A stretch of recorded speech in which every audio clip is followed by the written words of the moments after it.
사실 랩 2050이 기본소득에 대한 임팩트가 좀 강하긴 하지만 기본소득만 이야기한 것은 아닙니다. 랩 2050이 만들어서 이렇게 지역에 좀 큰 영향을 주었던 한 장의 지도가 있는데요.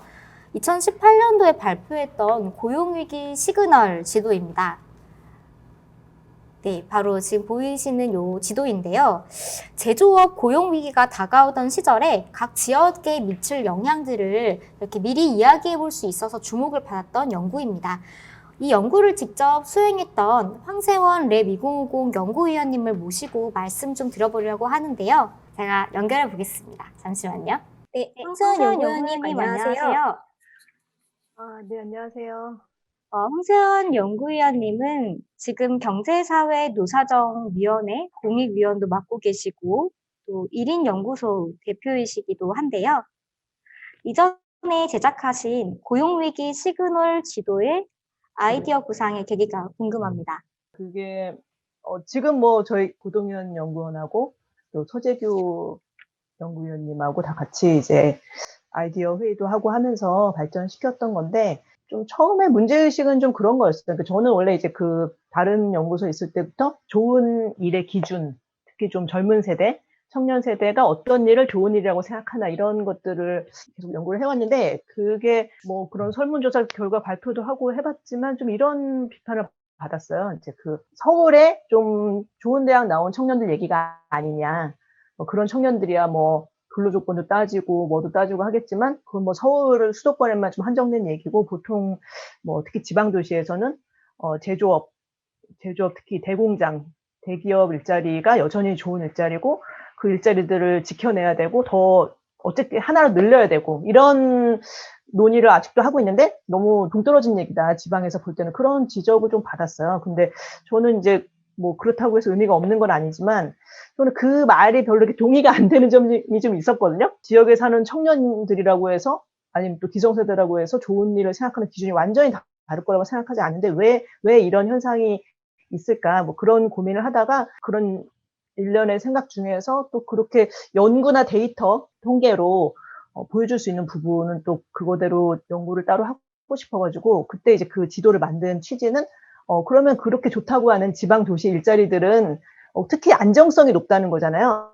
안정적이다 이렇게 얘기하는데, 안정성이 그럼 얼마나 되나. 좀 크게 보면 산업의 위기가 있을 수도 있고, 산업의 이제 변화, 또 기술 변화가 있잖아요. 이런 것들이 다 있는데 과연 정말 그렇게 안전한가, 이제 그런 거에 한번 질문을 해본 거죠. 그래서 이제 그 지도를 만들어서, 그 지도도 있지만 그 지도에 링크가 되어 있는데 그 스토리텔링 페이지가 있어요. 그 페이지까지 같이 해서 연구 결과를 발표를 했는데, 그 내용도 내용이고, 그렇게 시각화하고 인터랙티브하게 데이터를 제공하면서 오픈 소스로 다 제공을 했거든요. 그리고 또 스토리텔링 식으로 시각화했던 것도, 이런 게 좀 재밌는 경험이면서, 사실은 이제 그런 연구를 할 때 뭐 국책연구원이나 대학에서 연구를 다 하는데 맨날 그것만 하는 사람들도 있고, 뭐하러 민간에서 이런 연구를 하느냐고 하실 만한 분들도 있었거든요.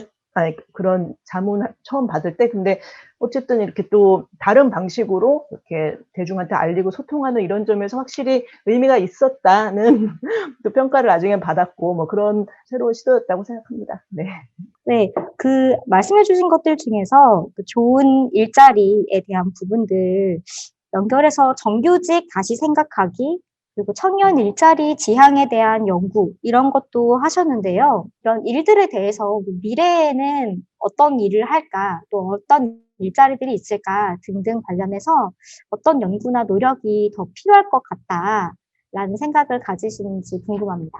네, 그런 관심사가 많죠. 미래의 일이 어떻게 될 것인가. 그게 제가 볼 때는 일에 대한 노동일 수도 있고 일일 수도 있고, 그런 관심사가 요즘처럼 이렇게 일반화되고 대중적이 되는 적이 있을까 싶어요. 예전에는 노동 이런 굉장히 작은 연구 분야였더라고요. 그래서 대학에서 뭐 법이건 사회학이건 뭐 경제이론, 경영이건 간에 노동을 연구하는 분들은 있을 수도 있고 없을 수도 있고, 이 정도로 좀 작은 분야였는데, 지금은 미래의 일이 어떻게 될 것인가, 이거 너무너무 큰 주제가 됐잖아요. 그런 만큼 이제 더 연구할 게 많다. 실제 많은 분들이 연구를 하고 있는데 저는 그중에서 좀 어떻게 생각하냐면은 미래의 일이 어떻게 될지 뭐 기술, 로봇, 뭐 AI 뭐 이런 게 어떻게 발전할지 다 연구를 해야지만 알 수 있는 건데 그럼 어떻게 이거를 조합해서 예측해야 되나 난해하겠지만 저는 그럴수록 되게 일할 사람, 그 사람에 대해서 더 연구를 해야 된다고 생각해요. 그러니까 되게 우리가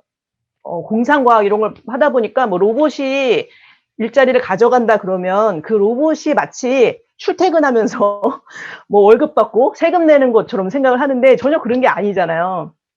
어쨌든 그건 도구로 그냥 들어오는 거고 우리의 주체들은 다 사람이거든요.